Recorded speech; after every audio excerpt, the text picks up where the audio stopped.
ఎప్పుడు ఒక అమ్మాయి తప్పనిసరిగా ఎగ్ ఫ్రీజింగ్ గురించి ఆలోచించాలి.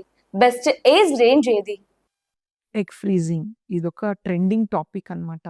చాలా సెలబ్రిటీస్ ఓపెన్‌గా చెప్తున్నారు. ఈ ఎగ్ ఫ్రీజింగ్ అంటే బేసికల్లీ ఏంటి?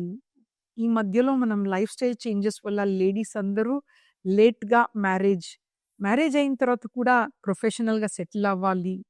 మనం డబ్బులు సంపాదించాలి. తర్వాత పెళ్లి అనే okay. We do encourage. But end of the day mother కావాలి అన్నప్పుడు వాళ్ళ ఎగ్స్ లేదనుకోండి, మళ్ళీ డోనర్‌కెళ్ళాల్సొస్తది. సో, ఒక సేఫ్ టెక్నాలజీ అన్నమాట ఎగ్ ఫ్రీజింగ్. ఇది ఎగ్ ఫ్రీజింగ్ చేస్తే అండి, యాస్ ఎ డాక్టర్ మేము అందరూ చేసుకోవాలి అని చెప్పము.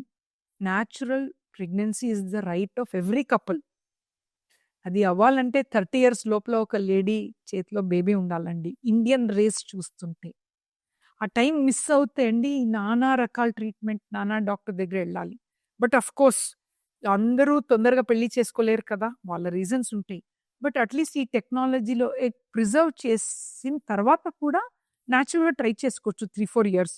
పిల్లలు కాకపోతే తర్వాత ఒక స్ట్రెస్ ఉండదు. ఓహ్! నా జీన్స్ అయితే ఉంది లాకర్‌లో.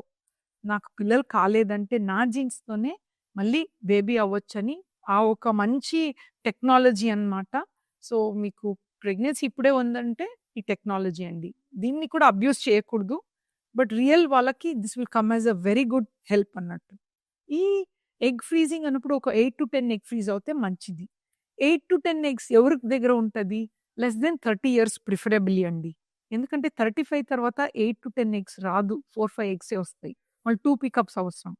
40 ఇయర్స్ తర్వాత it's actually very late. But still no అనకూడదు కదా! వాళ్ళ జెనెటిక్ మెటీరియల్ వాళ్ళకి కావాలన్నప్పుడు మేబీ 2, 3 పికప్స్ అవ్వచ్చు. But definitely they can go head.